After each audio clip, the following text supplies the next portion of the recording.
이 복된 시간에 주시는 하나님의 말씀은 우리 요한일서 1장 5절에서 10절까지의 말씀입니다.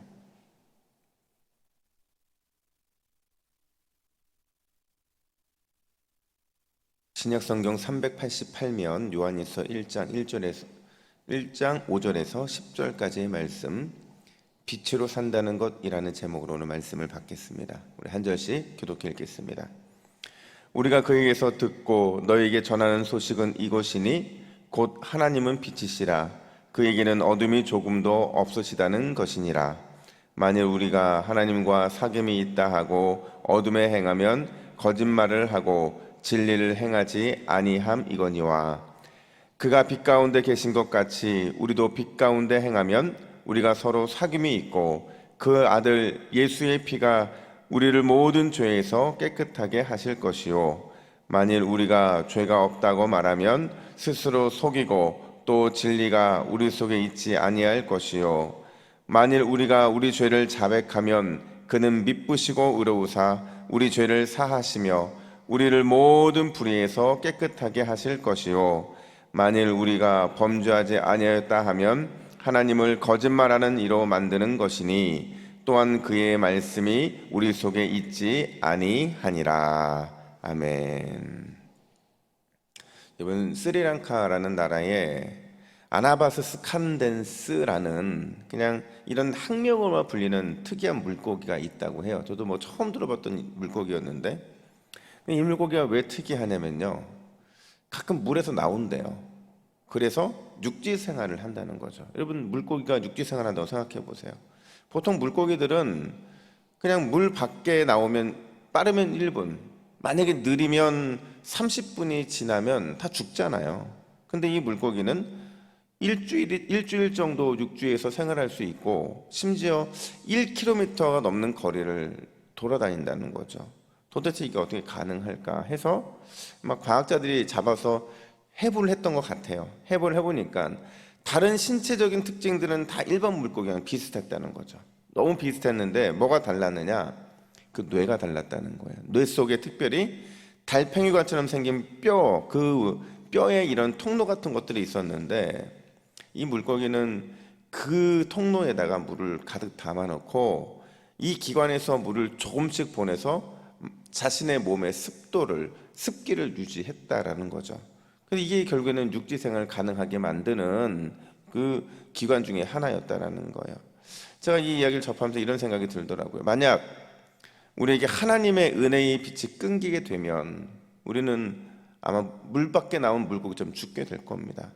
우리가 이 어두운 세상에 살아가면서도 우리가 살 수 있는 이유는 뭐냐면, 이 악한 세상에서도 주님께서 우리에게 우리의 영혼의 습기를 유지시켜주기 위해서 그 은혜의 빛을 비추어 주시기 때문에 우리는 살아간다는 거예요. 오늘 그 관점으로 본문을 보면, 본문은 5절에서 이렇게 말을 시작합니다. 이게 헬라어인데요, 호 데오스 포스 에스틴이라고 하거든요. 이게 뭐냐면 하나님은 빛이시니라, 이런 뜻이에요. 이 포스라는 게 빛이라는 뜻이거든요. 근데 이게 성경에서요 약 75회 정도 사용이 되는데, 보통 세 가지 범주로 이렇게 쓰이고 있어요. 첫 번째는 물리적인 빛이고, 두 번째는 윤리적인 빛이고, 세 번째는 신학적인 빛인데, 이런 물리적인 빛이라는 건 뭐냐면 자연빛이에요. 광학적인 빛. 그러니까 우리가 삶에서 말하는 일반적인 빛이 바로 이 물리적인 빛이고요. 윤리적인 빛이라는 건 뭐냐면 올바른 삶이나 인격을 통해 다른 사람에게 영향을 끼치는 빛, 그걸 이제 윤리적인 빛이라고 말을 하고, 세 번째로 신학적인 빛이라는 게 뭐냐면 영적인 의미로서 하나님 자신을 가리킬 때 이 빛이라고 말을 합니다. 그러니까 우리가 지금 자연 채광처럼 이런 빛과 다르다는 거예요. 그리고 우리의 영혼을 밝히는 말씀의 빛 역시도 이 빛이라는 범주로 쓰고 있다는 거죠. 여러분, 이렇게 이 세 가지 중에서 우리가 오늘 본문 5절에서 읽은 포스, 즉 이 빛은 어떤 빛을 의미할까요? 당연히 세 번째죠. 이 빛은 빛 대신 하나님을 가리키는 것이고, 동시에 우리의 영혼을 밝히는 말씀의 빛을 가리키는 게 이 빛이라는 거죠. 근데 그 특징이 있는데, 이 특징이 오늘 너무 중요하고 사도 요한도 이 특징을 얘기하려고 이 빛 얘기를 하고 있는 겁니다. 우리 5절 말씀을 같이 함께 읽겠습니다. 5절입니다. 시작. 우리가 그에게서 듣고 너희에게 전하는 소식은 이것이니 하나님은 빛이시라. 그 얘기는 어둠이 조금도 없으시다는 것이니라. 아멘. 그 특징이 뭐냐면요, 하나님에게는, 하나님 빛이신데 그분에게는 어둠이 조금도 없다. 이게 특징이라는 거예요. 이번 어둠이라는 게 뭐냐면, 요한은 보통 이 어둠을 쓸 때요, 뭐 여러 가지 카테고리가 있지만 크게 네 가지예요. 하나는 영적인 무지. 그러니까 우리가 무지한 삶을 살 때, 지혜 없는 삶을 살 때, 그것은 하나님의 빛이 우리가 없다는 거죠. 그 죄와 악, 그리고 사망과 죽음, 그리고 심지어 사탄과 마귀, 이 네 가지 범주에서 요한은 어둠이라는 뜻을 쓰는데요, 결국 뭐냐면 빛이신 하나님께는 어둠이 조금도 없다는 얘기는 무슨 얘기냐, 하나님은 영적 무지와 전혀 상관없는 분, 하나님은 죄와 죽음과 마귀와 철저하게 구분된 분이라는 거예요. 이걸 한마디로 말하면 하나님은 완전한 거룩하신 분이라는 겁니다. 하나님은 완전한 거룩하신 분이라는 거예요. 이걸요, 지금 요한이요 그냥 대충 얘기하는 게 아니고요, 아주 논리적이면서도 철저하게 힘주어 말하고 있는 거예요. 하나님은 완전히 거룩하신 분이십니다, 이 얘기를 하고 있는 거예요. 왜 이걸 강조하느냐, 왜 이거를 힘주어 말하면서 하나님께는 어둠이 전혀 없음을 이렇게 강조해주고 싶었느냐, 그 의미가 뭐냐면요, 첫 번째, 그분을 믿는 그분의 백성들의 정체성이 무엇인지를 말해주고 싶은 거예요. 하나님은 완전한 거룩하신 분이십니다라는 말을 할 때는 우리의 정체성이 무엇인지를 말해주고 싶다는 거죠. 그러니까 이거죠. 빛이신 하나님이 어둠과 완전히 구별되신 분이라고 한다면 우리도 그분께 부름을 받았잖아요. 그분의 자녀잖아요. 우리 역시도 우리의 생각과 마음과 영혼과 우리의 행동이 반드시 어둠과 구별되어야 한다는 것을 지금 말해주고 있다는 거예요. 왜요? 우리 안에 그 빛이신 예수님, 빛이신 하나님이 우리 안에 살아계시기 때문에 그런 거예요. 우리 안에 빛이 있는데, 그 빛이 있는데 어떻게 우리가 어둠 가운데 거할 수 있고 우리가 어떻게 어둠과 버텀에 살아갈 수 있냐는 거죠. 자, 보세요.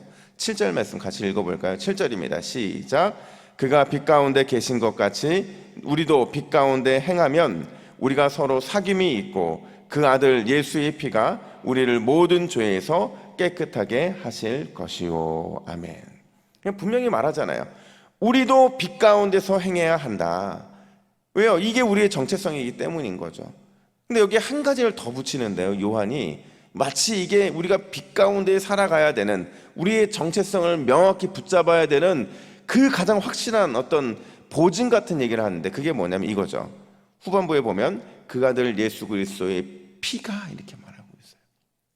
그 아들 예수 그리스도의 피가 우리를 모든 죄에서, 모든 악에서, 모든 영적인 무지에서, 모든 악한 존재로부터, 이걸 하나로 뭉치면 모든 어둠으로부터 깨끗하게 하셨기 때문이라는 거예요. 그러니까 이렇게 보시면 되죠. 여러분, 우리의 몸에 피가 돌잖아요. 피가 돌면서 우리의 몸을 정화시키고 우리의 몸이 활동할 수 있도록 그 최적의 상태를 만들어 주는데요, 우리 안에 예수님의 피가 이식이 된 겁니다. 수혈이 된 거예요. 그러니까 우리 안에는 우리의 피도 있지만 예수님의 피도 있는 거예요. 그 피가 우리의 몸에, 우리의 삶에, 우리의 마음에 모든 것들을 다 돌면서 우리로 하여금 어둠으로부터 깨끗하게 하셨다는 거죠. 영적인 동맥경화나 아니면 영적으로 뭔가 이 피로 인해서 문제가 생기는 질병이 생기지 않도록 우리를 깨끗하게 하셨다. 지금 이 얘기를 하고 있는 거예요. 근데 우리가 어떻게 어둠 가운데 행하고 어둠과 벗하고 어둠을 즐길 수 있느냐는 거죠. 교회사에 보면요, 가장 우리의 신학의 뿌리를 내려가면 그 신학을 총 정리한 사람이 성 어거스틴이거든요. 여러분 잘 아는 것처럼 어거스틴은 과거가 현란했던 사람이잖아요. 이단에도 빠졌었고 또 여자에도 빠졌었고, 그러니까 수많은 죄와 버탐에 살았던 어거스틴이 누구의 기도 때문에 돌아왔다고요? 어머니 모니카의 기도 때문에 돌아왔잖아요. 근데 그 어거스틴이요, 예수님을 믿고 이제 새로운 사람으로 거듭나서 이렇게 사는데, 근데 이전에 저질렀던 죄들이 너무 많잖아요. 우연찮게 자신하고 옛날에 향나게 봤던 여자를 만난 거예요. 와, 얼마나 당황했겠어요. 너무 당황을 했는데 깜짝 놀란 어거스틴이 그냥 그 여자를 보자마자 본척만척 지나가려고 하는 거예요. 근데 이 여자는 너무 반가운 거예요. 과거에 만났던 남자인데 그 남자가 자기를 만났으면 좀 인사라도 해야 되는데 이렇게 스쳐 지나가려 하니까 되게 서운했던 것 같아요. 그래서 이렇게 묻습니다. 어거스틴, 저예요. 왜 모른 척하고 지나가는 거예요? 이렇게 물어보는 거예요. 근데 그 말조차도 외면하고 뿌리치고 지나가면서 뭐라고 어거스틴이 얘기하냐면, 여보시오, 당신은 여전히 당신이지만 현재의 나는 내가 아니요, 내 안에는 빛이신 하나님이 살고 있어. 여러분, 우리에게도 이런 믿음의 선포, 이런 믿음의 결단이 있어야 될 줄로 믿습니다. 나를 넘어뜨리는 어둠의 습관들이 있어요. 나를 넘어뜨리는 어둠의 언어들이 있어요. 나를 무너뜨리는 어둠의 행동들과 생각들이 있었다고요. 근데 그런 것들이 나를 엄습하고 나를 넘어뜨리려 할 때에 우리는, 나는 이제 내가 아니다, 내 안에 빛이신 하나님이 살고 있다는 믿음의 결단과 선포로 나아가면 그 어둠이 우리를 무너뜨리겠냐는 거예요. 주님의 피가 더 강하게 돌면서 우리를 보호하시고 주님의 그 선한 손길이 우리를 인도하지 않으시겠냐는 거죠. 이 믿음의 선포와 결단이 있다고 한다면 어둠은 반드시 물러가고 천국 시민으로서의 우리의 정체성은 온전히 지켜지게 될 줄로 믿습니다. 여러분 기억하세요. 우리 안에 하나님의 빛이 계신 줄로 믿습니다. 그분의 아들 예수 그리스도의 피가 우리의 영혼과 삶에 온전히 돌고 있는 줄로 믿습니다. 그것만 잊지 않으면 돼요. 뿐만 아니라 왜 지금 하나님은 빛이시다 이 말을 요한이 강조하고 있냐면, 그 두 번째 이유는 뭐냐면 우리의 삶의 방향성, 다시 말하자면 어떻게 사는 것이 옳은가 하는 것을 말해주고 싶었던 거예요. 우리 9절 말씀을 같이 읽어볼까요? 9절입니다. 시작. 만일 우리가 우리 죄를 자백하면 그는 미쁘시고 의로우사 우리 죄를 사하시며 우리를 모든 불의에서 깨끗하게 하실 것이요. 아멘. 여기서 죄를 자백한다는 거는요, 한 번 예수님을 믿을 때 그 회개했다 이 말이 아니에요. 지금 이 자백한다는 단어는 한 번이 아니라 여러 번을 말해주고 있는 거거든요. 그러니까 끊임없이 계속해서 죄를 고백해야 된다는 의미예요. 특별히 자백한다라는 단어는요, 이게 너무 중요한 단어인데 나만 자백하는 게 아니고요, 함께 말한다, 동일한 것을 말한다, 이런 뜻이 있어요. 이걸 종합해 보잖아요. 믿음의 공동체가 어떤 공동체가 되어야 되느냐? 서로의 죄를 고백하고 서로의 연약함을 고백하고 서로의 실수를 고백하고 또 용서받고, 그래서 새롭게 할 수 있는 이런 선순환이 이루어지는 공동체가 바로 정상적인 신앙 공동체가 되어야 된다는 거죠. 여러분, 신앙 공동체인데 죄를 자백해요? 받아들여지지 않아요. 그리고 우리가 용서해주지 않아요. 새롭게 시작할 수 있는 그 근거를 제공해주지 않아요. 이거는 믿음의 공동체가 아니라는 거죠. 믿음의 공동체는 반드시 서로의 죄, 연약함, 실수를 고백하고, 고백하면 용서하고, 용서하면 새롭게 시작할 수 있는, 마음껏 새롭게 시작할 수 있는 공동체가 되어야 된다, 지금 이 말을 하고 있는 겁니다. 근데 여러분, 우리가 어떠냐면, 저도 지금 모태신앙이니까 벌써 47년째, 엄마 뱃속부터니까 47년째 신앙생활을 하고 있거든요.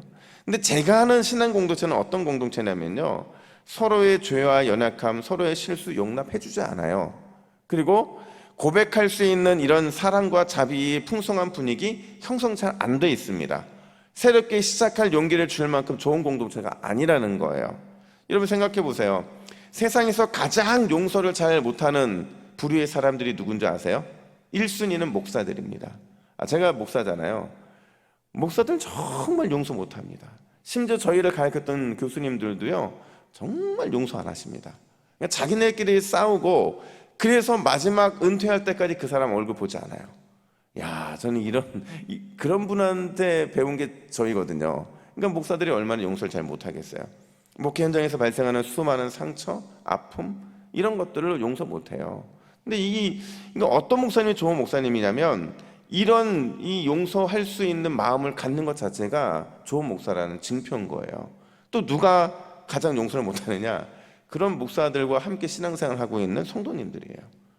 그러니까 뭐 다 내려오는 거죠. 교수님들, 목사들, 성도들. 그러다 보니까 교회 공동체는요, 용서가 잘 베풀어지지 않아요. 심지어 용서를 구하는, 자신의 죄를, 실수를, 연약함을 고백하는 이 문화 자체가 형성이 되어 있지 않다는 거예요. 근데 여러분 생각해 보세요. 세상 사람들은요, 우리보다 용서 정말 잘합니다. 우리보다 훨씬 더 용납해줘요. 어떻게 하면서 용납해 줍니까? 한잔하면서. 한잔하다 보면 모든 게 다 응어리진 마음들이 다 풀어져요. 근데 유독 교회 공동체는 한잔을 안 해서 그런지 그런 문화 자체가 형성이 안 되는 거예요. 여러분, 우리는 빛 대신 하나님을 품고 살아가는데, 우리 안에 빛이 있는데 우리가 우리 안에서 빛이 발해야 되는데 왜 이렇게 용서가 안 되고 화해가 안 되느냐 하는 것이죠. 여러분, 우리가 기억해야 되는 게 뭐냐면요, 주님은 자백하는 사람들에게 어떻게 대해 주시겠다고 약속하시냐면, 방금 읽었던 이 구절 말씀에 보면 미쁘다 이런 표현이 등장하거든요. 미쁜 마음으로 우리를, 자백하는 우리를 대해 주시겠다고 약속하고 계세요. 그럼 미쁘다는 게 뭐예요? 믿음직스럽다는 거예요.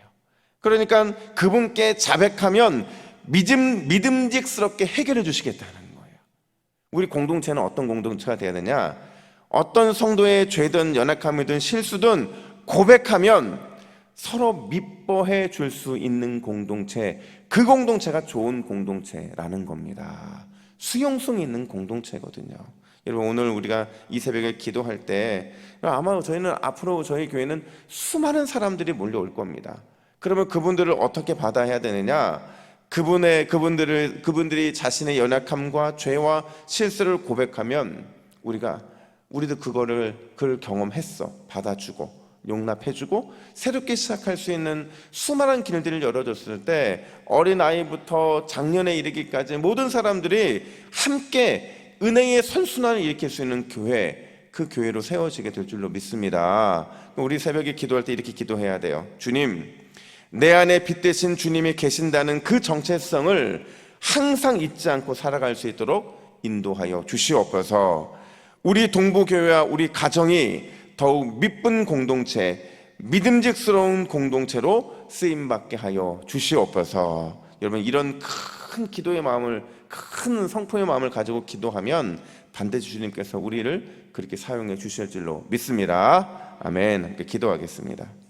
하나님 아버지, 은혜와 사랑을 감사합니다. 오늘 우리는 하나님이 빛이신 이유가 우리가 어떤 정체성을 가진 사람들인지, 우리가 어떤 삶을 살아가야 되는 사람들인지를 보여주고 있음을 확인했습니다.